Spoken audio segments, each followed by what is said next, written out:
नमस्कार। इस online class में क्लास 8th मैथमेटिक्स अभी हम लोग दूसरा चैप्टर डिस्कस कर रहे हैं, linear equation in one variable, जिसमें एक्सरसाइज 2.1 हम कंप्लीट कर चुके हैं। और पिछले वीडियो में एक्सरसाइज 2.2 से रिलेटेड जो टर्म्स थे, जो डिस्कशन था, वो पिछले वीडियो में डिस्कस किया गया था, जिसमें कि वर्ड प्रॉब्लम थे, एप्लीकेशन था लीनियर इक्वेशंस का, जिसमें इक्वेशन भी बनाना होता था और सॉल्व भी करना होता था। अब उसी से रिलेटेड एक्सरसाइज 2.2 है, linear equation in one variable, जो कि वर्ड प्रॉब्लम से रिलेटेड एक्सरसाइज 2.2, उसको कम्प्लीटली हमने यहाँ सॉल्व किया है। और वो देखिए, इसको वन बाय वन करके आप समझिए। और मैंने आपको वर्क दिया था, आप मोस्ट प्रॉब्ली आपने इस सबको सॉल्व भी किया होगा, और नहीं सॉल्व किया है जहाँ पे डाउट है आप देख सकते हैं इसको, और अपने आंसर्स को मैच कर सकते हैं, मिला सकते हैं। ठीक है, पहला क्वेश्चन है, if you subtract half from number and multiply the result by half you get 1/8, what is the number. अब सबसे पहले उस समझना है क्या है। एक नंबर है जिसमें हम 1/2 सब्ट्रैक्ट कर रहे हैं, और जो रिज़ल्ट है उसको 1/2 से मल्टीप्लाई कर रहे हैं, तो हमको जो मिल रहा है वो 1/8 मिल रहा है। तो वो नंबर क्या है, तो मैंने पिछले वीडियो में ही डिस्कस किया था कि सबसे पहले तो हम लास्ट सेंटेंस पे जाते हैं, वहीं से हमको पता चलता है कि हमको करना क्या है। यहाँ क्या है, व्हाट इज़ द नंबर। तो बिना कुछ सोचे समझे आप मान सकते हैं कि let the number is x। अब जब नंबर हमने x मान लिया, तो इसी x के टर्म में इक्वेशन बनाना और इसी को निकालना भी है। अब कंडीशंस पे आते हैं हम, ये क्या क्या कंडीशन दिया है। तो पहला कंडीशन है कि इफ़ यू सब्ट्रैक्ट हाफ, मतलब हम हाफ सब्ट्रैक्ट कर रहे हैं, 1/2 सब्ट्रैक्ट कर रहे हैं। तो नंबर में अगर हम 1/2 सब्ट्रैक्ट करेंगे तो क्या मिलेगा हमको, x - 1/2। दूसरा कंडीशन क्या है, and multiply the result by 1/2। तो रिजल्ट क्या है, x - 1/2, उसमें हम फिर से 1/2 से मल्टीप्लाई कर रहे हैं, तो हमको मिल रहा 1/2 ब्रैकेट में x - 1/2।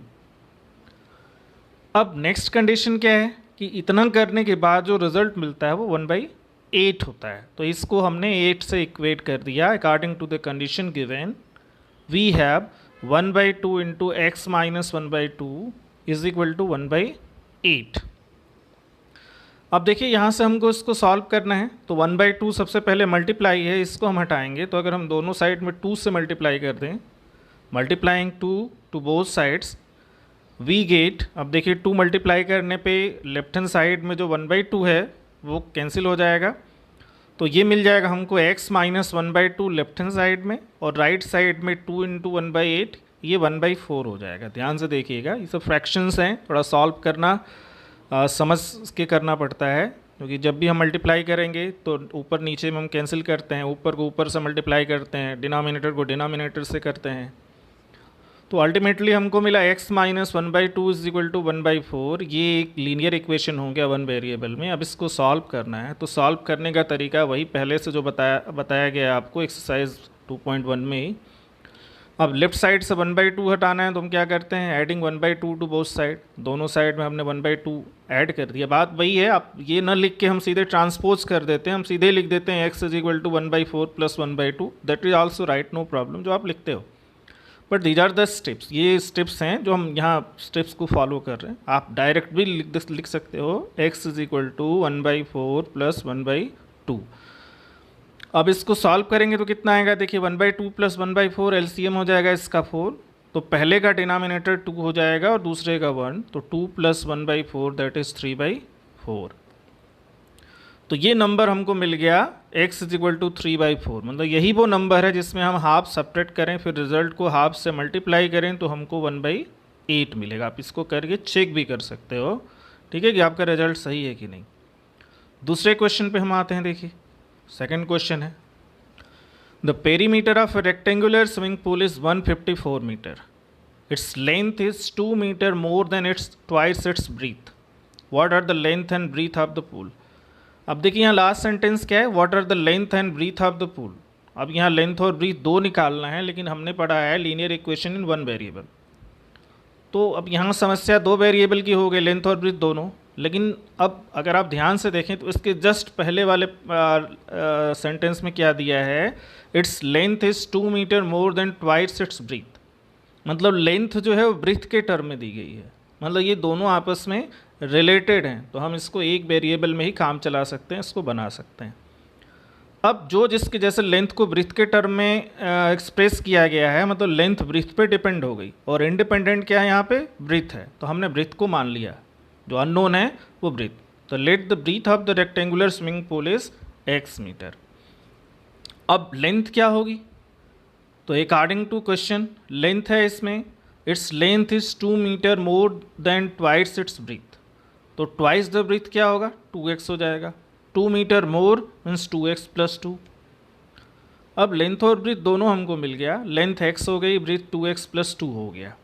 अब हम पेरीमीटर निकालते हैं, तो रेक्टेंगल की पेरीमीटर क्या होती है, 2l प्लस बी, 2 इंटू एल प्लस बी, मतलब 2 इंटू लेंथ प्लस ब्रीथ। अब इसमें देखिए रखी गई वैल्यू, तो 2 इंटू लेंथ है 2x प्लस 2 और ब्रीथ है x, तो ये आ गया 2 इंटू 3x प्लस 2 और फिर 2 मल्टीप्लाई करते हैं तो 6x प्लस 4 हो गया। ये इसकी पेरीमीटर हो गई। 6x plus 4 is the perimeter of the rectangular swimming pool. Now how much it is in the first sentence. अब देखिए हम उल्टा आ रहे हैं, लास्ट से लेके पहले पे पहुंच रहे हैं। पेरीमीटर कितनी है, 154 मीटर। अब हमने इसको वेरिएबल के टर्म में भी निकाला है और ये हमको न्यूमेरिकल भी वैल्यू दी गई है, तो इनको इक्वेट कर देते हैं हम। Now perimeter of rectangle is 154 metre, therefore 6x plus 4 is equal to 154, ये हो गया। अब इसको सॉल्व करें, तो सबसे पहले हमको 4 हटाना है, तो 4 को हमने लेफ्ट साइड में ट्रांसपोज कर दिया, तो 154 माइनस 4 हो गया, तो 6x इज इक्वल टू 150। अब x निकालना है, तो ठीक है, तो 150/6 हो जाएगा। यहाँ पे हमने 5 लिखा है, ये थोड़ा सा मिस्टेक है, ये ध्यान दीजिए। 150/6 और रिजल्ट हो गया 25 मीटर। 25 राइट है, 6 से डिवाइड करने पे ही 25 आएगा। तो x जो हो गया 25 मीटर हो गया, और x हमने क्या लिया था, breadth of the rectangular swimming pool. तो लेंथ कितनी हो जाएगी, अब लेंथ देखिए कितनी थी, 2x प्लस 2, ये लेंथ है। तो लेंथ हो जाएगी 2x plus 2 means 2 into 25 plus 2, 52 metre. तो लेंथ हो गई 52 मीटर। तो इस तरह से स्विमिंग पूल की ब्रीथ हो गई 25 मीटर और लेंथ हो गई इसकी 52 मीटर, और इसका पेरीमीटर 154 आप रख के देख सकते हैं इस फार्मूले में। तो थर्ड क्वेश्चन देखिए, फिर ये फ्रैक्शन वाला क्वेश्चन हो गया। The base of an isosceles triangle is 4/3 centimetre. Perimeter of the triangle is 4 integral part 2/15 centimeter. What is the length of either of the remaining equal sides? फिर देखिए last में ही है, जो वेरिएबल है वो लास्ट में छुपा रहता है, उसको लास्ट में ही देखना है। क्या पूछा जा रहा है आपसे, What is the length of either of the remaining equal sides? तो एजम्पशन हमारा क्या होगा, the length of remaining equal sides is x centimetre.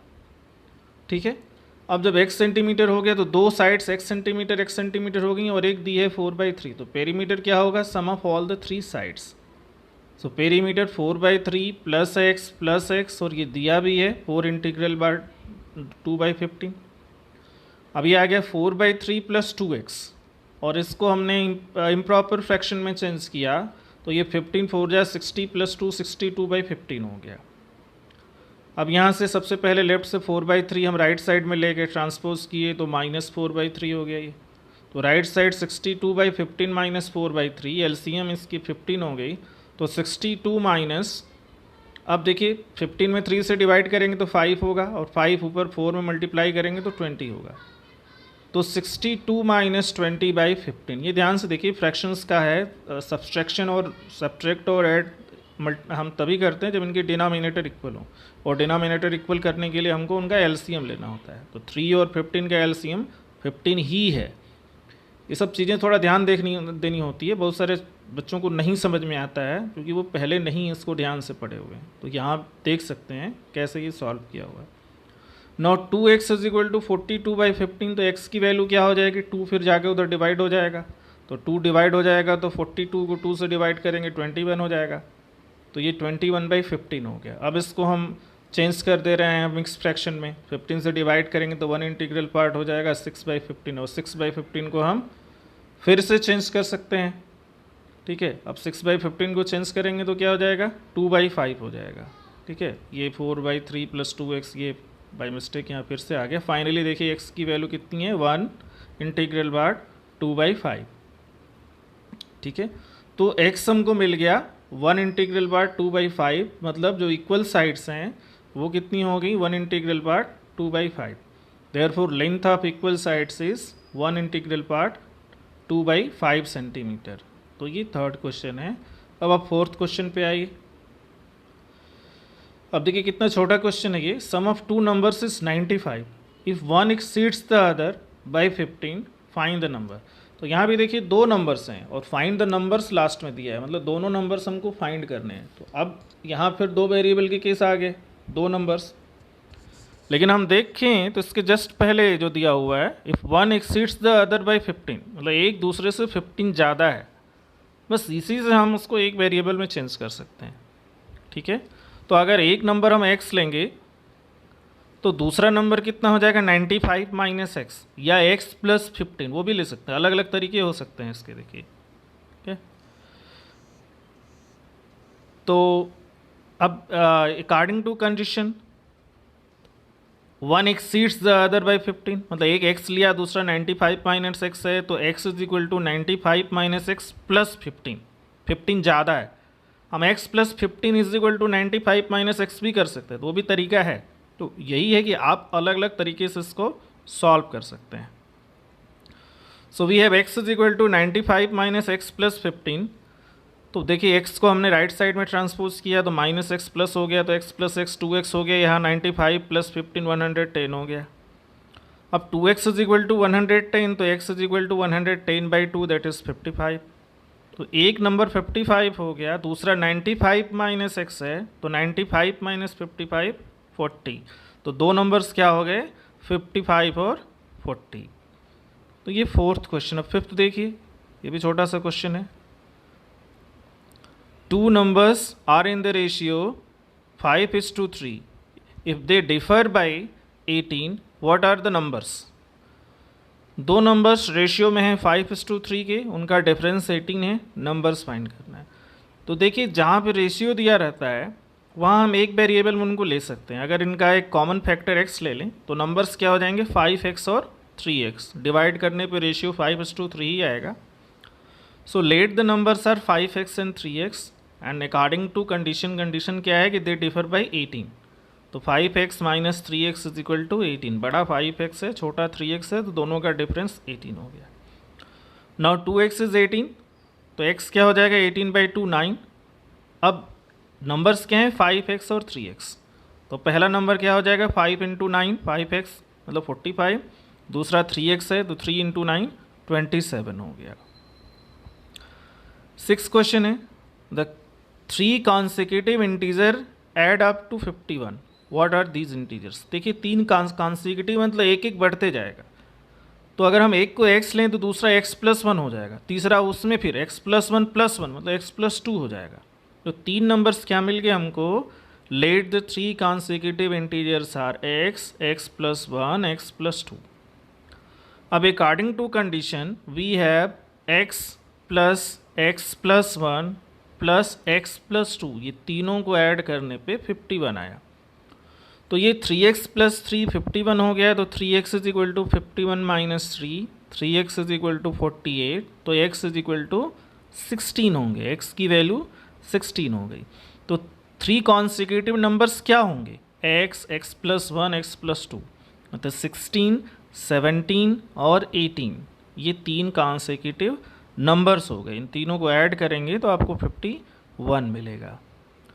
7th question है, देखिए the sum of 3 consecutive multiples of 8 is 888, find the multiples. अब देखिए यहाँ multiple of 8 है, तो अगर हम पहला नंबर 8x लें तो दूसरा क्या होगा x में हमको ऐड 8 ऐड करेंगे तब नेक्स्ट मिलेगा। ठीक है, अब फिर जो आ रहा है उसमें हम 8 ऐड करेंगे तो नेक्स्ट और मिलेगा। तो 3 चाहिए आपको, तो एक हो गया x, दूसरा x प्लस 8 हो गया, तीसरा x plus 8 plus 8 means x plus 16 हो गए। तो 3 हमको कॉन्सिक्यूटिव मल्टीपल ऑफ 8 मिले, x plus 8 and x plus 16। Now according to the condition we have x plus 8 plus x plus 16, तीनों का सम कितना है 888। तो 3x plus 24 is equal to 888, 3x is equal to 888 minus 24, तो 3x जो है 864 हो गया, तो x is equal to 864 by 3 that is 288, ये x की वैल्यू आई। मतलब पहला 8 का मल्टीपल, दूसरा क्या है x प्लस 8 और तीसरा है x प्लस 16, तो 288, 288 प्लस 8, 288 प्लस 16, तो ये तीन मल्टीपल्स मिल रहे हैं 288, 296 एंड 304, तो ये तीन कॉन्सेक्यूटिव 8 के मल्टीपल हैं जिनका सम 888 है। तो नेक्स्ट क्वेश्चन हम 8th पे आते हैं। देखिए सभी चीज़ें आसान होती हैं, ये क्वेश्चन जो है वर्ड प्रॉब्लम में है और बच्चे वर्ड प्रॉब्लम देख के ही डर जाते हैं। डरने की ज़रूरत नहीं, आपको सोचने की ज़रूरत है, ध्यान से सोचिए। सबसे पहले तो वेरिएबल डिसाइड कीजिए क्या आपको चाहिए, फिर कंडीशंस को यूटिलाइज कीजिए और इक्वेशंस बनाइए, मतलब linear equation in one variable, फिर उसको जैसे सॉल्व करना है वैसे सॉल्व करते जाना है। बाकी सब कुछ जब इक्वेशन मिल गया आपको तो एज इट इज जैसे सॉल्व करते हैं वैसे ही करना है। अब देखिए 3 consecutive integers are such that when they are taken in increasing order and multiplied by 2, 3 and 4 respectively, they add up to 74. Find these numbers. अब देखिए सबसे पहले क्या है, 3 consecutive integers are such that, 3 consecutive integer लेना है और last में क्या लिखा है, फाइंड दीज नंबर्स। तो 3 कॉन्सिक्यूटिव नंबर्स हम लेते हैं, इसके पहले भी क्वेश्चंस में हमने लिया था। कॉन्सिक्यूटिव मतलब 1 1 ऐड करते जाएंगे, जैसे 2 3 4, तो 2 हो गया, फिर 1 ऐड किया 3, फिर 1 ऐड किया 4, तो x प्लस 1 और x प्लस 2, ये 3 कॉन्सिक्यूटिव नंबर्स हमने ले लिया। अब हम कंडीशन पे आते हैं। क्या है condition, when they are taken in increasing order and multiplied by 2, 3 and 4, मतलब इंक्रीजिंग ऑर्डर में लेते हुए हमको 2, 3 और 4 से मल्टीप्लाई करके ऐड करना है, तब वो 74 मिलते हैं। तो देखिए अकॉर्डिंग टू कंडीशन v है, पहले को 2 से मल्टीप्लाई करना है तो x इंटू 2, प्लस दूसरे को 3 से मल्टीप्लाई करना है तो x प्लस 1 इंटू 3, तीसरे को 4 से मल्टीप्लाई करना है तो x plus 2 into 4 is equal to 74 सबको ऐड करने पे। तो देखिए 2x plus 3x plus 3 plus 4x plus 8 is equal to 74, तो 2x plus 3x plus 4x 9x हो गया और 8 और 3 11 हो गया, तो 9x plus 11 is equal to 74, 9x is equal to 74 minus 11, so 9x is equal to 63, तो x is equal to 63 by 9 that is 7। Therefore, the 3 consecutive integers are 7, 7 plus 1, 7 plus 2 are 7, 8 and 9. अब देखिए next question जो 9th है वो as से related है। The age of Rahul and Haroon are in the ratio 5:7.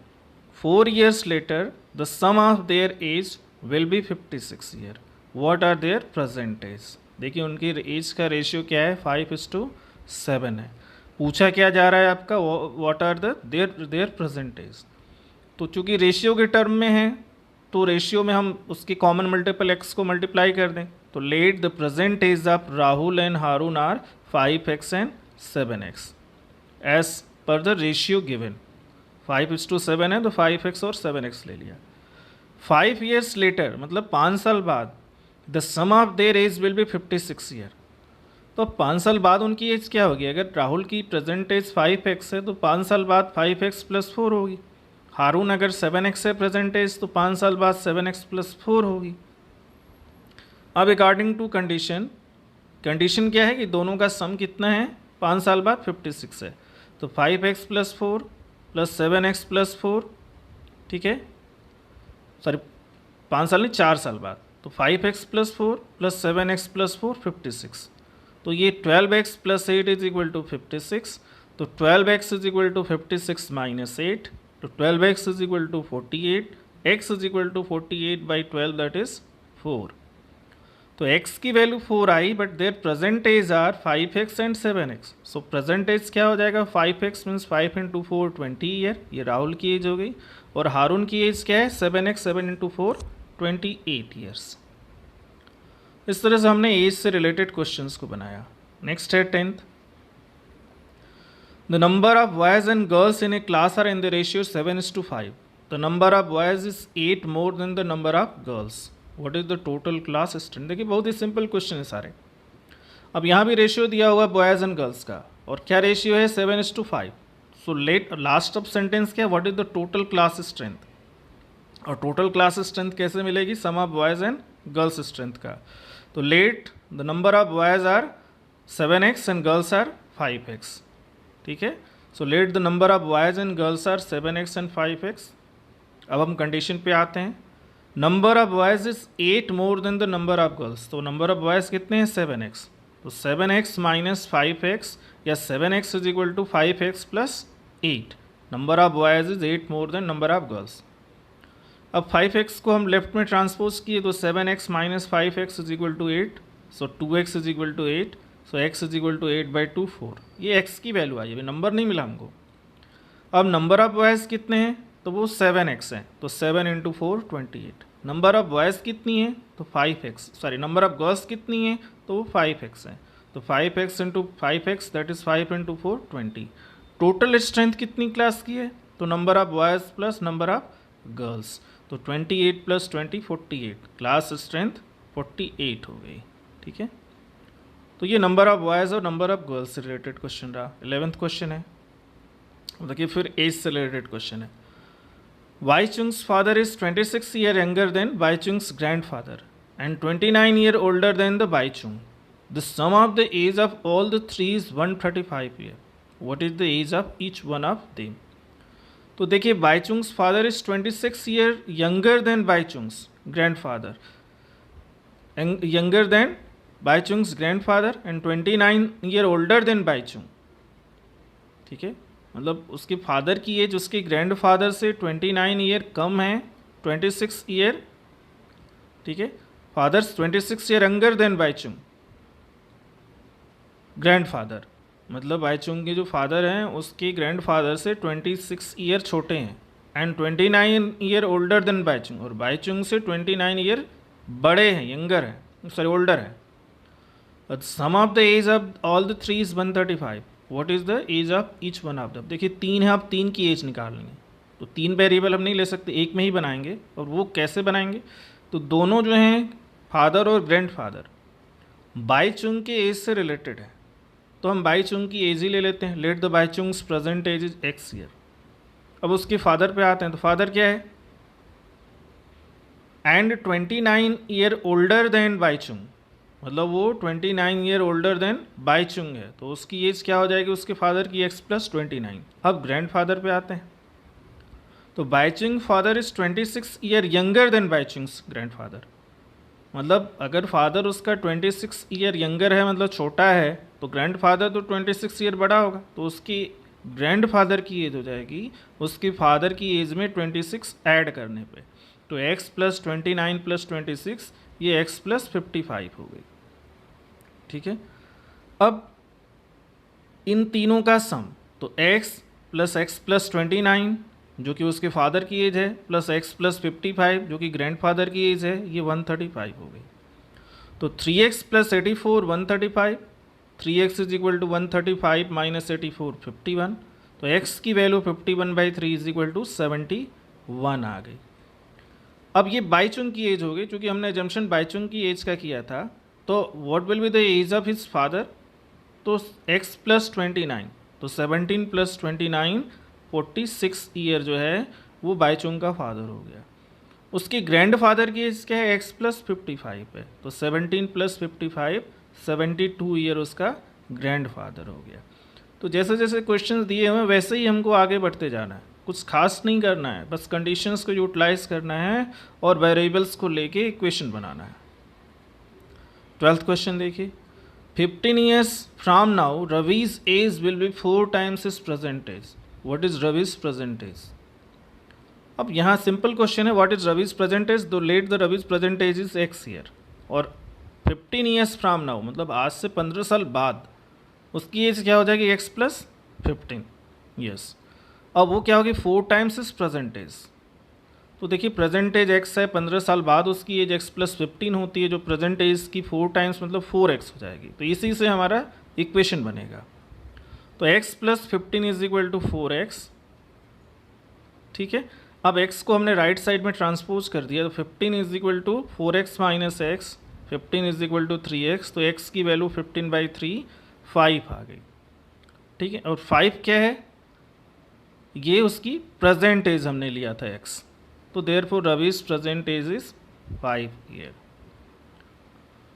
Question number 13 है, a rational number is such that when you multiply it by 5/2 and add 2/3 to the product you get -7/12, what is the number? सबसे पहले तो last ही देखिए what is the number, तो बिना सोचे समझे हम इतना एज्यूम कर सकते हैं कि let the rational number be x, हमने x मान लिया। अब कंडीशंस पे आते हैं कि when you multiply it by 5/2, अब 5/2 से मल्टीप्लाई किया तो 5/2x हो गया, एंड ऐड 2/3, तो ऐड करने पे क्या होगा 5/2x प्लस 2/3, तो कितना मिलता है ये -7/12, तो ये इक्वेशन हमारा बन गया 5/2x plus 2/3 is equal to -7/12। 2/3 को हमने राइट में ट्रांसपोज कर दिया, तो 5/2x is equal to -7/12 minus 2/3।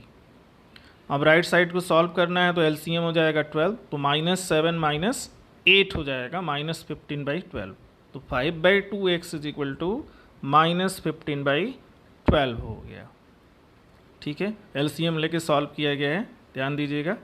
अब फिर हमको यहाँ x के साथ जो 5/2 है उसको हटाना है, तो उसको वो कैसे हटेगा, तो जस्ट उसके रेसिप्रोकल से हम दोनों साइड में मल्टीप्लाई कर दें, तो मल्टीप्लाइंग बोथ साइड बाई 2/5, तो अब जब हम 5/2x में 2/5 मल्टीप्लाई करेंगे तो हमको सिर्फ x मिलेगा, वहाँ 5/2 हट जाएगा, तो हमने सिर्फ x लिखा है, तो x इज इक्वल टू, और राइट साइड में -15/12 इंटू 2/5।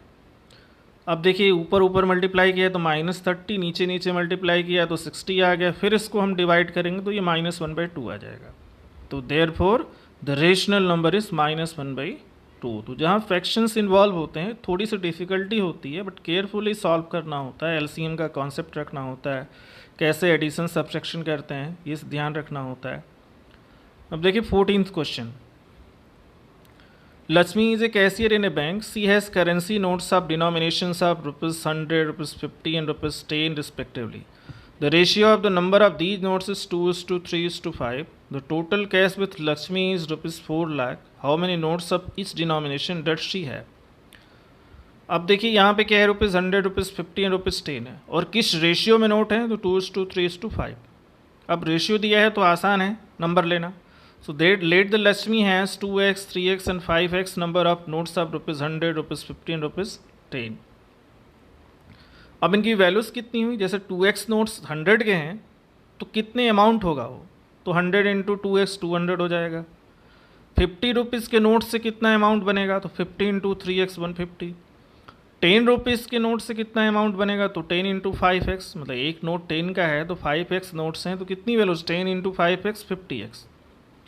अब इन सब का सम मतलब टोटल अमाउंट कितना है उसके पास 4 लाख है, तो 200x plus 150x plus 50x is equal to 4 lakh, मतलब 400 है, सबको ऐड करेंगे तो ये 400x आ गया, दैट इज़ 4 लाख। तो x की वैल्यू कितनी हो जाएगी 4 lakh by 400 that is equal to 1000। अब ये x की वैल्यू 1000 आ गई, तो नंबर ऑफ नोट्स कितने हैं, 100 के 2x हैं तो 2 इंटू 1000 2000, 50 के 3x हैं तो 3 इंटू 1000 3000, 5x मतलब 10 के 5x हैं तो 5 इंटू 1000 5000, तो 2000 3000 5000, ये उनके करस्पॉन्डिंग नंबर ऑफ नोट्स हो गए 100 के 50 के और 10 के। तो ये आप देख सकते हैं, इसको इजीली सॉल्व किया गया है। जहाँ भी आपको समझ में नहीं आया थोड़ा स्ट्रेस देना हुआ पॉज कर सकते हैं वीडियो को। I have a total of ₹300 in coins of denomination of ₹1, ₹2 and ₹5. The number of ₹2 coin is 3 times the number of ₹5 coins.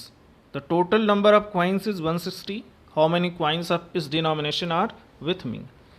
अब ये देखिए ध्यान से, इसमें जो इन्फॉर्मेशन है उसको एक्सट्रैक्ट कीजिए आप। तो टोटल हमारे पास 300 रुपये हैं, और वो भी 1 रुपये 2 रुपये और 5 रुपये के कॉइन में। 2 रुपये के जो कॉइन है वो 3 times the number of 5 rupees coin, मतलब 2 रुपये का नंबर जो है जितने कॉइन्स है वो 5 रुपये कॉइन से 3 टाइम्स हैं, और टोटल नंबर ऑफ कॉइन्स भी हमारे पास हैं वो कितने 160। तो अब 3 डिनोमिनेशंस में हमको नंबर ऑफ कॉइन्स निकालने हैं, तो 3 वेरिएबल्स तो हम नहीं ले सकते, एक ही वेरिएबल बनाना है, तो जो हमको इन्फॉर्मेशन दी गई उसी से यूज़ करना है। तो सबसे पहले 5 का हम कॉइन लेते हैं जो कि 2 का उससे रिलेटेड है, और 2 और 5 का मिल जाएगा तो 160 से माइनस करके 1 का भी मिल जाएगा। तो सबसे पहले हम क्या लेते हैं, let the number of ₹5 coin is y, x है y कुछ भी ले सकते हैं हम। तो नंबर ऑफ ₹2 कॉइन क्या हो जाएगा, जो कि 3 times the number of ₹5 coin है तो 3y हो जाएगा। अब नंबर ऑफ ₹1 कॉइन कितना होगा, तो टोटल 160 है, उसमें से 2 और 3 के नंबर्स को हम माइनस कर देते हैं, तो 160 माइनस y माइनस 3y, तो 160 माइनस 4y। ये अलग अलग हमको कॉइन्स मिल गए। ₹5 के y हो गए, ₹2 के 3y हो गए, ₹1 के 160 माइनस 4y हो गए। अब हम आते हैं इनकी वैल्यूज़ पे। तो ₹5 के y कॉइन है तो टोटल कितना हो जाएगा 5y, प्लस ₹2 के 3y कॉइन है तो टोटल कितना हो जाएगा 2 इंटू 3y, प्लस ₹1 के 160 माइनस 4y है तो total value 1 into 160 minus 4y, और इनको मिला के कितना अमाउंट है तो 300 है। अब ये देखिए 5y plus 6y plus 160 minus 4y is equal to 300, तो हमको मिल गया 11y minus 4y is equal to 300 minus 160। सबको 160 को ट्रांसपोज किया और y के टर्म को कलेक्ट किया तो हमको मिल गया 7y इज इक्वल टू 140, तो y इज 140 बाई 7 20। तो therefore number of ₹5 coin is 20, number of ₹2 coin is 3y, that is 60, number of ₹1 coin is 160 minus 4y, तो 160 minus 80 that is 80। तो इस तरह से हमने डिनोमिनेशन से रिलेटेड ये क्वेश्चन सॉल्व किए। आप देख सकते हैं, इसको बार बार देख सकते हैं, नहीं समझ में आता है तो जितनी बार देखेंगे कुछ न कुछ क्लैरिटी आपको मिलती जाएगी, कन्फ्यूज़न दूर होता जाएगा। ये लास्ट क्वेश्चन 16 है। The organizer of an essay competition decide that a winner in the competition gets a prize of ₹100 and a participant who does not win gets a prize of ₹25. The total prize money distributed is ₹3000. Find the number of winners if the total number of participant is 63। अब देखिए total number of participant 63 है, इसमें winner भी होगा, ठीक है। तो let the number of winners is x, तो जो विनर्स नहीं है वो कितने होंगे, तो 63 minus x, number of participant excluding winners, ठीक है, जिनको कंसोलेशन प्राइज या अदर प्राइज मिलती है वो 63 माइनस एक्स हो गए। अब x विनर लिए और एक विनर को ₹100 मिल रहा है, तो टोटल विनिंग प्राइस कितना हो गया 100 इंटू एक्स, ठीक है। और हर एक जो पार्टिसिपेंट है जो विनर नहीं है उसको 25 मिलते हैं। तो इस तरह से कितनी मनी डिस्ट्रीब्यूट होगी, तो 63 माइनस एक्स जो कि ये विनर को एक्सक्लूड करके नंबर है इंटू 25, और टोटल कितना डिस्ट्रीब्यूट होता है 3000। तो 100x प्लस इसको मल्टीप्लाई करने पे 1575 माइनस 25x आया।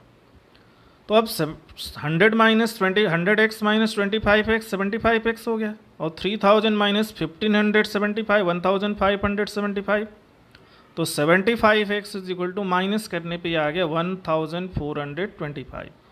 तो x की वैल्यू हो गई 1425 by 75, that is x is equal to 19।